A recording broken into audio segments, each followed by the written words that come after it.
A new bill has just been introduced to change Social Security yet again. I have all the details and what you need to know right here in the video, so let's get right into it. All right, yet again, another new bill has hit the table in Congress to change Social Security in a pretty big way, which will impact millions upon millions of beneficiaries and some of you right here in the community. So let's get into it and talk through all the details and what you need to know about this new bill, as well as how it's going to impact your monthly benefits. Let's get right into it.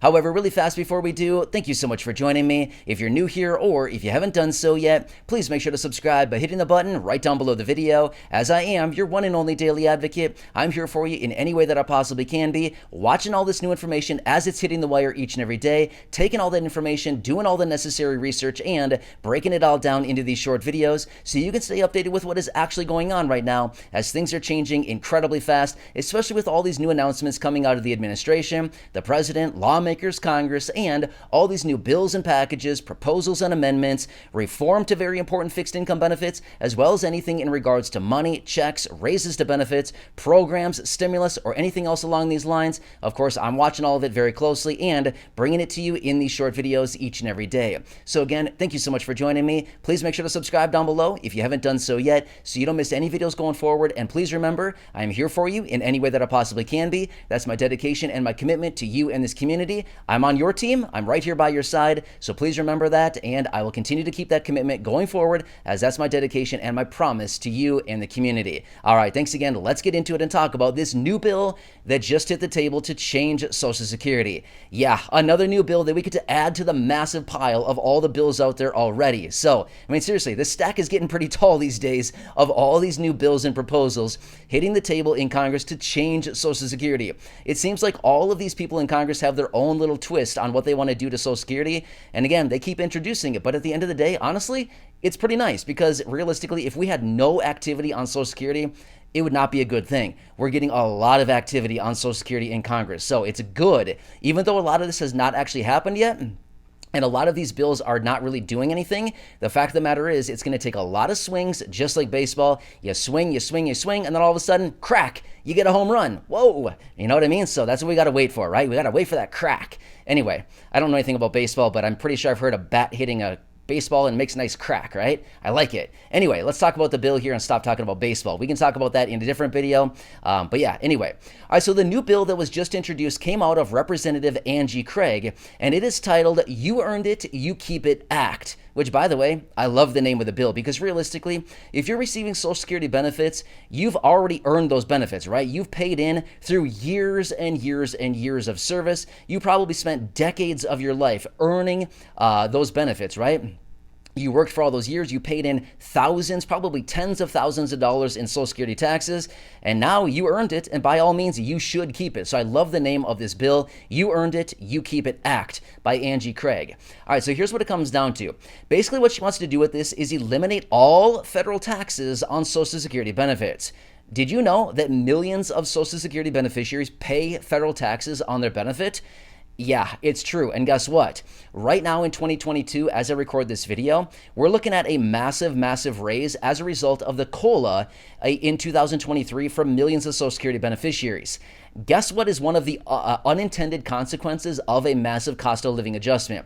It's going to push some people's income into the category where now you're going to be taxed. So right now in 2022, if you're not taxed on your Social Security benefits, look out, because next year you might be, because this massive raise that will be coming may push many people into the category where now you're going to pay taxes on your benefit. That's why this bill, You Earned It, You Keep It Act by Angie Craig is so incredibly important. So I just want to throw that out there, because that's very important to understand, is that, yeah, you might not be paying taxes now, but guess what? You might be relatively soon. And again, by all means, I feel like if you're earning a fixed income benefit and you've spent years or decades of your life earning those benefits, by all means, you should keep every penny of it. But again, that's what this bill is talking about, and that's honestly just my opinion as well. I feel like it's very important. So let me throw this out there really quickly here as well, just so we're all on the same page here. And And then I'll get into the details of this bill. Remember, this is on the federal level. There's a couple different layers of taxes right now. There's the federal government where you pay taxes on the federal level. However, if you are in one of the states that does have state income taxes, which most states do, however, there's a handful of states that do not have state income taxes. If you're in one of the taxable states, remember, even though the federal government may not tax your Social Security benefit, the state might still come to you with their hand out asking for some of that money. So please remember that. This might be limited on the federal level, but the state might still come to you and say, hey, pay up. You got to pay the state too, okay? So remember, just federal in this bill. All right, so let's talk about it. But remember, on the state level, they could introduce some of these bills on the state level as well, but that's going to be state by state. This is federal. Federal is all encompassing. All right, let's talk about the details.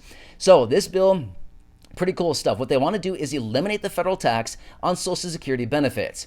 Here's how you can determine if your benefits would be taxable. A simple kind of a calculation and kind of a little synopsis on your situation.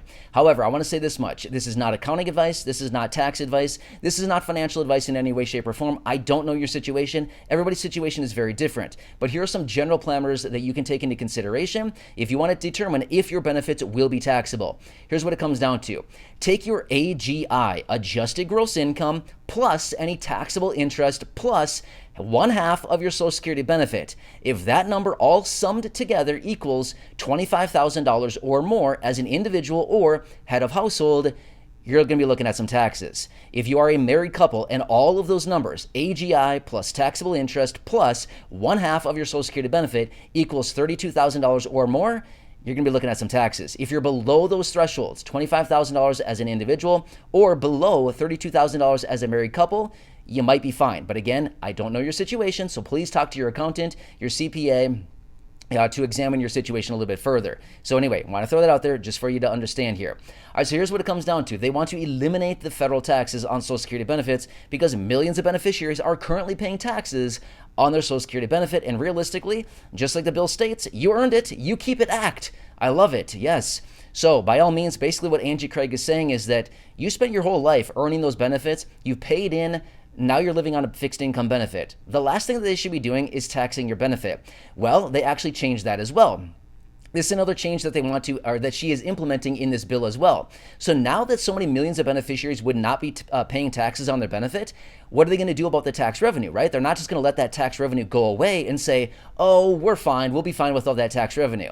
Oh no, they still want the money, right? But are they going to get it from Social Security beneficiaries? Nope. They're going to go after higher income individuals.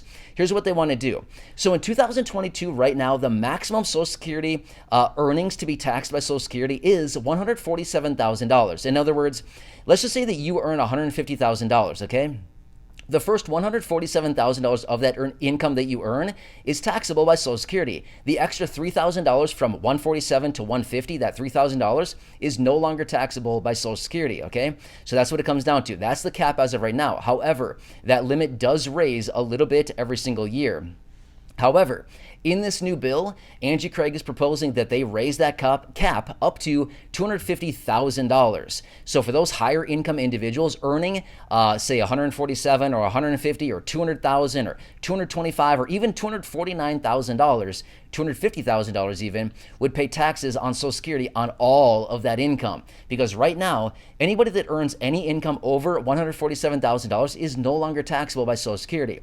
So the way that they would actually get that tax revenue that they would no longer be collecting from fixed income beneficiaries is they would be taxing higher income individuals by raising the threshold on Social Security taxes from $147,000 up to $250,000. So that's a lot more tax revenue that they'd be bringing in from higher income individuals and no longer collecting it from fixed income beneficiaries. So that's where they would be getting the revenue from.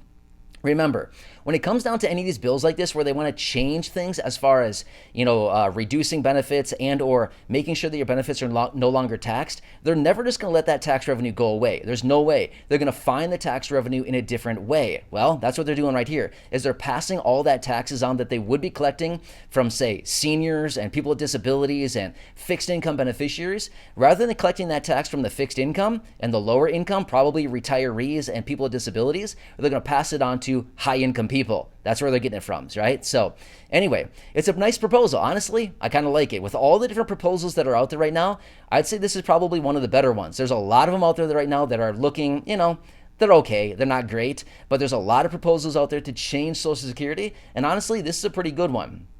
However, to be totally fair, this is not going to impact everybody in any way, shape, or form. There's a lot of people out there that do get benefits well below the $25,000 threshold as an individual or $32,000 as a married couple. Therefore, it's not going to impact everybody. So even though that all of us here want a raise to benefits, we need some adjustments to benefits, we need other things to go on right now, this is not going to impact everybody. But all it's going to really do is impact those individuals who have Social Security benefits coming in, as well as income, maybe from other sources, things like this. So anybody that's maybe getting income of $25,000 or more, or $32,000, that's really all that this is going to impact. So again, it's not a raise to benefits, but rather it's essentially keeping more money into the pockets of fixed income beneficiaries by essentially not taking it away through tax revenues. So even though it's not necessarily a raise, I guess you could look at it as a savings instead, right? So I guess pick what you want. Would you rather have a raise to benefits and pay taxes on it? Or would you rather have no taxes taken out with no raise, therefore keeping more of your benefit? I guess it's a horse apiece, as some people could say, right? Anyway, my wife always laughs at me when I say that because I don't know. She thinks it's something like our dads would say, right? She's like, oh, that's funny. So she always thinks it's funny when I say horse apiece. So anyway, she'll probably think that's funny. But my point is, you could either get a higher benefit and be taxed, or maybe the same amount of benefit, or pay no taxes, or pay taxes on it, right? So the fact of the matter is, it all comes out about the same. So no matter how we kind of cut it, it's all going to come out about the same. So anyway, another new bill that we can add to the stack of all of them that are out there right now. Of course, I want to bring you this detail and let you know what's going on here. Again, this is not passed yet. This is something that still needs to make its way through the congressional process. In other words, it might take a while, right? We know how this whole thing goes. It needs to make its way through the House of Representatives. It needs to make its way through the Senate, and then, of course, signed into law by the president. Now, remember, I've said this before, and I want to say it again really quickly. We've seen this before, right? Before a midterm election, or before any elections, and I've said this over the last few days here, between now and when the midterm elections actually come in, we're going to be seeing a lot of different proposals hitting the table out of these lawmakers. Why? Because they want to get the attention of the people. They want to get our attention before the midterm elections, right? They want to say something really nice. They want to say something that's going to impact people. They want to say something that we all agree with, that we can all say, yeah, I like that, and then we vote for them. So again, this is not a political statement. It's the fact of the matter. We know that this happens every single time. Before elections, we get a lot of promises. So this is just another one coming out right now. And I'm not saying that this is necessarily a good thing or a bad thing. I'm just saying that is what we're going to see going forward. However, it's not such a bad thing either, because remember, sometimes we get things when they make promises and then all of a sudden we hold them to it and then they have to follow through. Just like stimulus check number 3, the $1,400 that was promised to us back in January of 2021 when there was some campaigning going on, remember? So again, just saying, some of these promises before midterm elections and before elections actually take place are sometimes a really good thing, because a lot of times it flows back to us in some way, shape, or form. But then I also think that we all agree at the same time that there are also a lot of empty promises that never come into fruition. Anyway, I'll keep you posted, but this is another bill, so I'll add it to the stack along with the other tons and tons of proposals out there right now to change Social Security. But again, I want to bring this one to you so you can know what's going on right now and how it may impact your money, your benefits, your lifestyle, and everything else going on right now. So again, thank you so much for joining me. Please make sure to subscribe down below if you haven't done so yet. Share the video with your friends, family, social media, and go back and check out some of the other thousands and thousands of videos right here on the channel. Until next time, have a good one. Thanks again for watching, and I'll catch you again later in the next